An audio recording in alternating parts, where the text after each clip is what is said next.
Today we'll do some philosophy and some therapy. Philosophy and political thought, the course that you're enrolled in now, is often highly abstract, almost geometrical. The authors we read design proofs, or things they think are proofs, that can almost take on a mathematical structure. And sometimes we even map it that way, thinking about premises and conclusions and what follows from what. Sometimes even using Venn diagrams or the tools of set theory to understand what it is we're up to.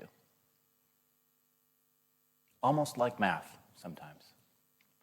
And yet, in the midst of this abstraction, we consider always topics of human importance, the things that matter to us the most, namely ourselves. We think about family and filial piety, about society, about government, and even about things like friendship and the way that friendship intersects or contributes to the good life. But even when we do that, we don't do it the way that poets do. So a poet might speak about friendship by talking about how great it was and what it did for him and some particular friend and the comfort that friendship offers. This isn't how Aristotle approaches friendship. Instead, he makes a spreadsheet with the various categories of friendship and the subcategories and the things that contribute to or diminish from the various kinds of friendships. He makes distinctions. He approaches the topic with abstraction and with a kind of rigor. So this then is the peculiar combination that's characteristic of much of what we do in PPT. On the one hand, we approach everything with abstraction and rigor, always looking for systems and structures and general principles. And yet, our eyes are in the real world, things that matter to us, things of human importance, especially ourselves. Here's the big question I want to think through with you today. It's this. Can abstraction and rigor contribute anything of value to matters of human importance? Put another way, can we be happier? That's the thing we all want. Through thinking. Can reflection on these topics actually have therapeutic value? Can it make us better off? Can it make us worry less? Can it reduce our anxiety? Or even give us pleasure? These are the big questions that I want to think through today. And we'll do it by considering arguments and ideas from an ancient Greek philosopher, Epicurus. So here's an outline of what will happen. We'll speak first of Epicurus, his life, and some of his core ideas. Then we'll look at his main worldview, which in a word we might call naturalism. And finally, we'll turn to the project of Epicurean therapy. Epicurus was an ancient Greek philosopher who lived not long after Aristotle, perhaps overlapping with Aristotle even 20 years. He was born in Samos and lived in Athens for much of his life. And he was known for both living and recommending a rather austere life. Though he recommended pleasure, the kind of pleasure he sought and that he encouraged his disciples to seek wasn't gustatory or sexual. It was rather the pleasure of tranquility. And he founded a philosophical school known as the Garden. Have you ever found yourself in a quiet little spot in Singapore where you can't hear cars and you can't hear air conditioning and you can't hear other people? It's nice, isn't it? These rare moments. Well, this is what the Garden offered in Athens. It was a small, tranquil spot for reflection and shared philosophical community, just down the road from the academy, the school that Plato founded. And here's what Epicurus promised his followers. He said, if you practice my precepts, my principles, day and night, by yourself, with a like-minded friend, you'll never be disturbed, either when awake or when asleep. You will live as a god among men. I don't know about you, but sometimes I find it hard to sleep. And when I wake, I don't always want to get out of bed. So a promise like this sounds sweet indeed. The idea that I could just do some philosophy, learn some precepts and practice them with friends, and then find tranquility and peace of mind? Well, that's an inviting and a promising thing indeed. This is what Epicurus promises. So one question we should have when thinking about his writing is, does he deliver? Can he make good on this hefty and human promise? If we wish to sum up his system in one word, I think this would do as well as any other: naturalism. Naturalism, as I'm thinking of it, is an answer to two big questions. First, there's the question of metaphysics. This just asks, what is there? And there's the question of epistemology, which is how we come to know. Epicurus has an answer to both of these questions. And when you think about these questions, you have to think of them on the grandest level possible. Not just what is there around us, but what is there, period. What can be known, period. Looking at the cosmos as a whole. And to make that a little bit more real, maybe you can think of it this way. Suppose we were making an inventory of everything that existed across the entirety of the cosmos. A list. Stars, people, rocks, trees, planets, and so on. And then we looked inside those things and made a list of all their parts, down to the tiniest kind of part, if there is such a thing. What would we find? Epicurus gave this answer. We'd find atoms and the void forever. So let's unpack those words one at a time. Atoms. We'd find tiny, indestructible things. You can think of these as little colorless spheres bouncing around, each lasting forever and indestructible. And then, of course, there's all the place, the empty space where atoms are not. That is the void, nothingness. And this goes on, world without end, without beginning and without a terminus. Forever. So here's how he puts it. The totality is made up of bodies and void. Beyond these two things, nothing can be conceived, and the atoms move continuously for all time. We've spoken of this abstractly, but let me make it a bit more concrete and human. The world that Epicurus believes in is a disenchanted one. It's a world without ghosts, spirits, gods, demons, immaterial souls, ectoplasm, and importantly for today's topic, it's a world without an afterlife. There's no soul or ghost-like thing inside you that can outlast the death of your own body. Bodies in the void forever, that's all there is. So this disenchanted world is governed by the laws of nature, and it's fundamentally a world that's not made for us. There is no God ruling over the whole thing, directing things for our own benefit, or for that matter, to harm us. It's a world not made for us. It pre-existed us, it will post-exist us. That's the naturalist metaphysics. Turn to the epistemology.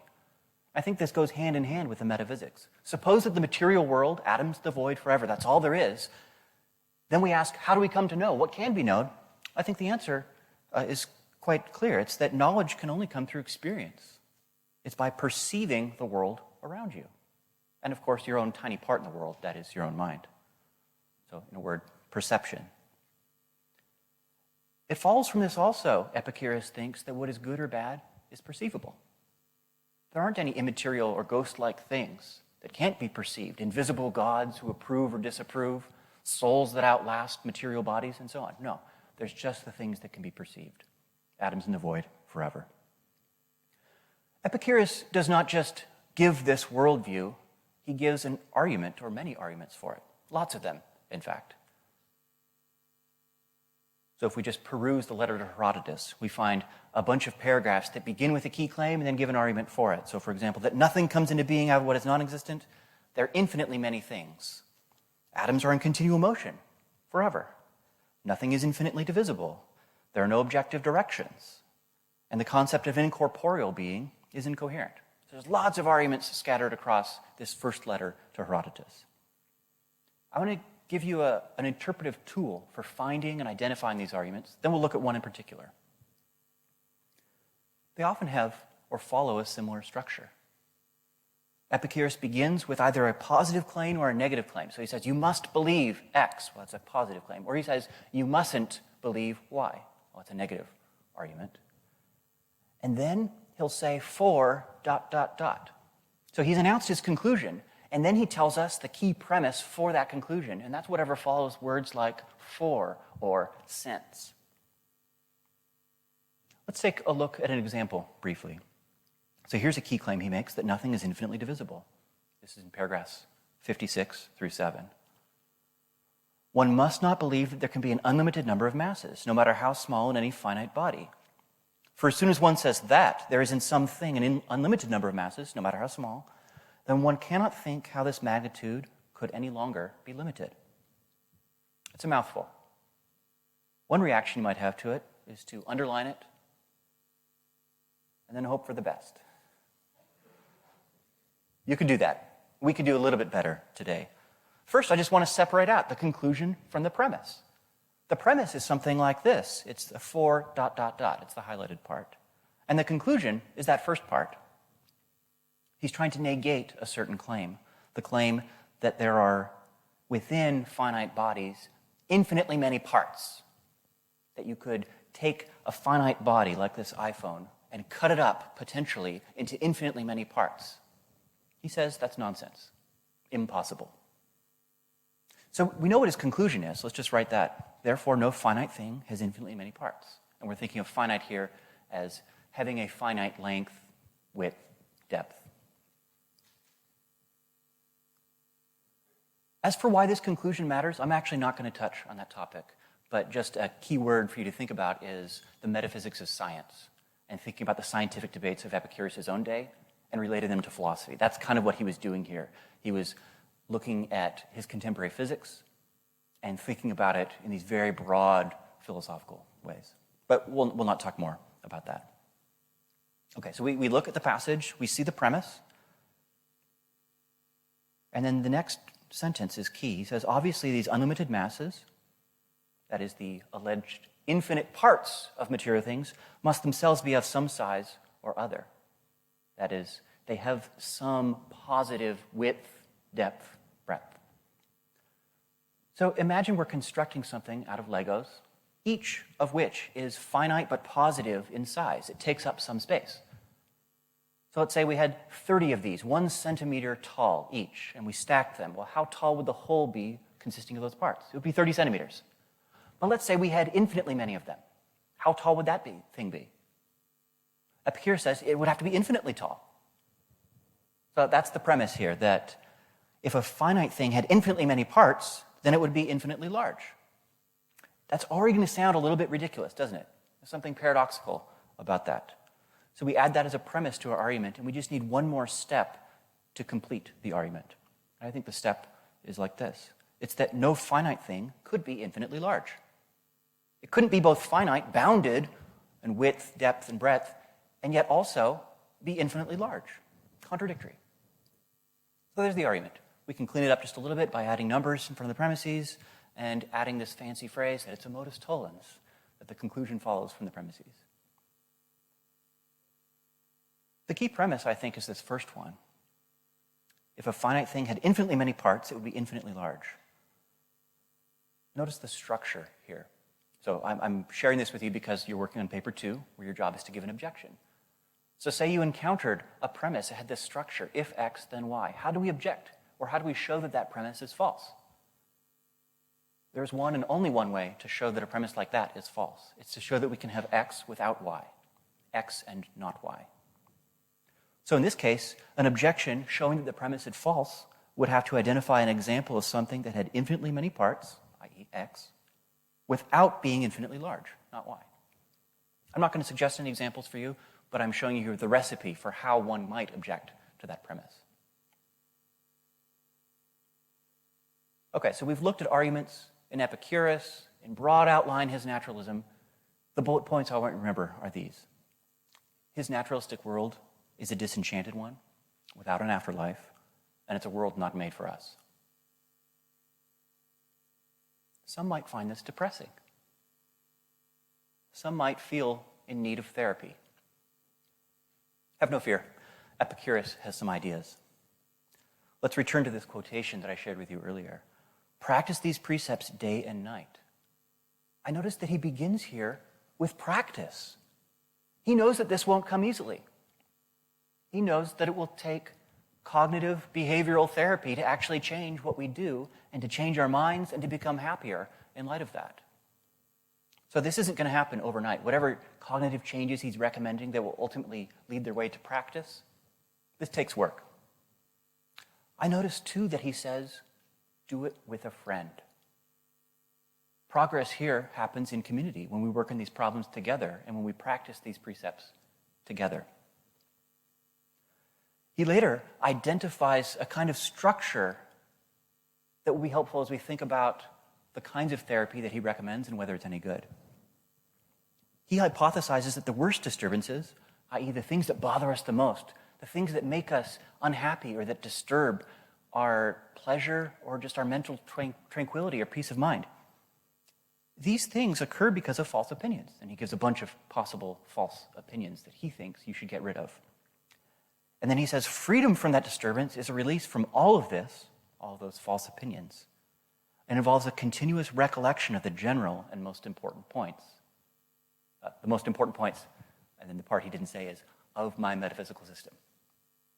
He wants you to meditate on his philosophy and thereby rid yourself of false opinion and become happier. That's the basic structure of his therapy. We'll see this structure again when we turn to Buddhist philosophers later in this term.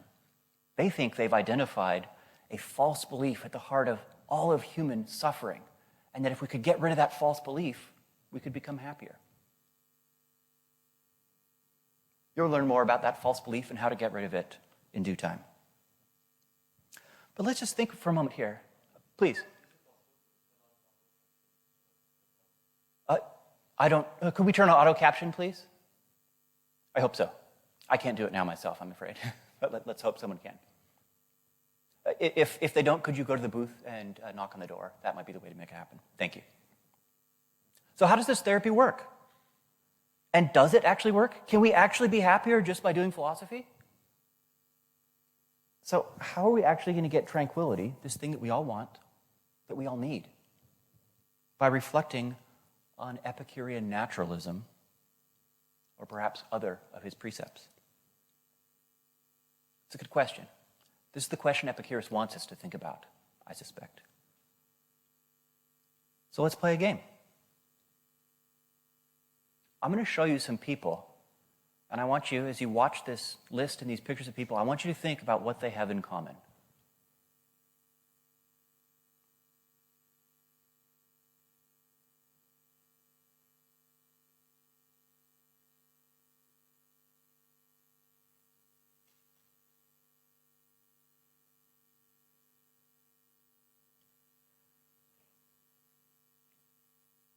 Some of these people you know, some not. Some famous, some not. Just a few more.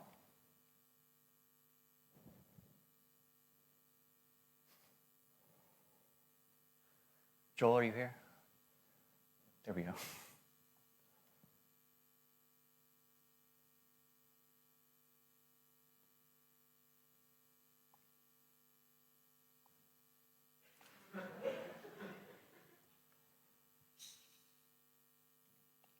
And last but not least, do you know what these people all have in common? They will all die. So will I. So will you. There's very little that we know for certain about what will happen to us. But this much we do know. We will all die. Death is complete. It touches us all. And if naturalism is true, then it is final. When death comes for you, when the Grim Reaper extends his bony grip around you, there is no escape, and everything you know will be taken from you. Everything you love will be taken from you. And it's not that you will suffer afterwards or that you will enjoy eternal bliss afterwards. You will enjoy or suffer nothing at all because you will be nothing. Nothingness is the fate that awaits all of us. This is what we have in common as humans. This is what unites us all. Does this mean anything to you? Do you think about your own death? Do you rejoice in that thought or fear it? I suspect a little bit, but not much yet. You're young. But let me tell you this, you will. Your parents, your grandparents, your friends, as you grow older, they will die. you will lose many things along the way. And as you grow older, your own death will become more present to your mind. Now, for some, this can be comforting. We can even look forward to death or try to accelerate it. For others, fearful and terrifying. I don't think it's any accident that a nearly universal symbol of fear is a symbol of death. Whether a skeleton or a skull or the Grim Reaper, something that symbolizes death is often taken to be the thing that we fear the most. Again, not always the case for young people, but it will happen to you too. And it's not just in our art, it's not just in our culture, it's not just in abstract representations that we find the fear of death. We see it in our behavior too. Think about what has happened to our world over the last 19, 20 months. It's a world consumed by fear. Fear of a deadly disease. We panic. We are terrified of COVID. And you might say, oh, but Prof, COVID is a deadly disease. Of course we're terrified. And I say, yes, that's the point. That it is a deadly disease is precisely why we're terrified of it. If it weren't deadly, then we might just be in fear of pain or of suffering. But it's worse than that. And it's not just that we fear the loss of those we love. We fear the loss of our own lives too. We fear death. We don't just fear dying. It's not just the process of dying, it's death itself. So death means something to us. Death is something to us. Epicurus, though, recommends this. He says, get used to believing that death is nothing to us. So he thinks this standard piece of human psychology, fearing death, or maybe looking forward to it, but caring about it in some deep way, this is something that we should work to get rid of. And it will take work. We have to get used to it. This will take therapy. And notice the four, ... that's, he's going to give the reason. Let's start mapping this as an argument, and we'll work through his line of reasoning here. I think the conclusion of the argument we could just put this way. Death is neither good nor bad for the dead. It cannot harm them, and it cannot help them. It is neutral. Okay, let's go back to that quotation. We see that all-important for, so we know he's going to give his premise or a reason for that conclusion after that word. For all good and bad consists in sense experience, and death is the privation of sense experience. He has here a theory about things that can affect us for good or for ill, things that benefit or harm us. And this drops out of the naturalism we've already discussed. It's the things that we can perceive, that we can sense. Those are the only things that can harm us. Those, in fact, are the only things that exist. So let's put this as a premise. If something is good or bad for someone, then she can sense it. It follows from this that if you can't sense something, it's neither good nor bad for you. If you cannot, even in principle, perceive it, then it is nothing to you. And then he continues, death is the privation of sense experience. What is it like to be dead? Epicurus would say, nothing at all. It's not eternal bliss. It's not eternal suffering. It's not reincarnation. It is nothing at all.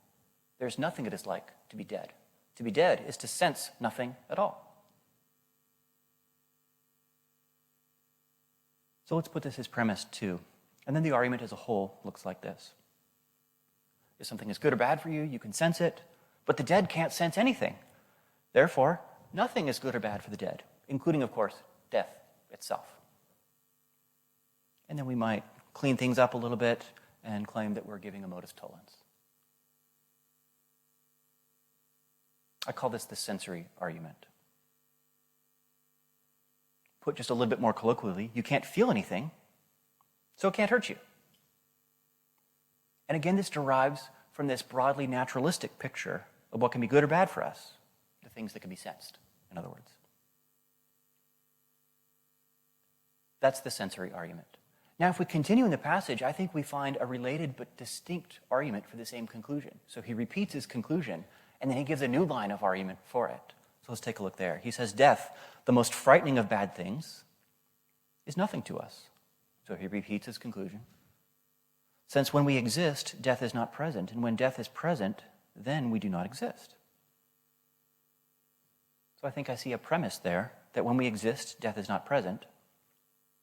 And then another premise, that when death is present, we do not exist. So he's setting up two possibilities here. Either we're dead or we're alive. And then he's going to show what follows from those possibilities. So one way of diagramming or mapping this argument is as a dilemma, showing what follows from two different possibilities. I'm actually going to go slightly differently with my presentation of the argument. First, a colloquial version of the argument, and then a slightly more formal one. So we have two cases. You're either alive or dead. Well, if you're alive, death is yet to harm you. And if you're dead, it's too late. You are beyond death's reach. You don't exist. So nothing can happen to you. There's nothing that can reach you at all. You are firmly within the realm of non-existence at that point. It's too late. So again, we have an argument that derives from this broadly naturalistic worldview, and in particular, from this element of the worldview that says what happens to us after we die, namely, that we cease to exist. So I'm going to map this argument as having two different stages. Stage one, if something is good or bad for someone, she exists. If someone is dead, so that's the first case, she does not exist. Therefore, if someone is dead, death is neither good nor bad for her. You might say, but wait a minute, while I'm alive, my future death can still harm me because I worry about it. Seems right. But Epicurus says this, for that which while present causes no distress, causes unnecessary pain when merely anticipated. What he's saying here is that whatever way death can harm us while we're still alive, that's the next case, is unnecessary. That is, we can make it go away.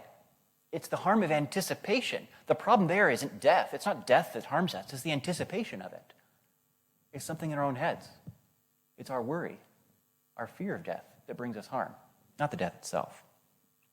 So with that in mind, we can turn to stage two of the argument. If someone is alive, of course, she has not yet died. Now, if she has not yet died, then death is neither good nor bad for her. Anticipating death, maybe. We can use therapy to make that go away. But the death itself cannot harm her because it hasn't arrived yet. Things that haven't happened yet cannot bring you harm. So it follows that if someone is alive, then death is neither good nor bad for her. So notice we've covered the two cases, the dead case or the alive case. And in neither do we find that death can harm you. In fact, we find that it can't. It can't benefit you either. It is nothing to you. Now, apologies for putting a bunch of text on one slide, but I just want to put these two stages together so we can see how this works. You can take a screen snapshot, think about it in your own time, but this is how they work. And together, the two sub-conclusions of that argument lead to this further conclusion, C3. Therefore, death is neither good nor bad for the dead or for the living. And it looks like that covers all the cases. What kinds of people are there? Well, I guess there's living people and dead people. That's it. Okay, death can't harm any of them.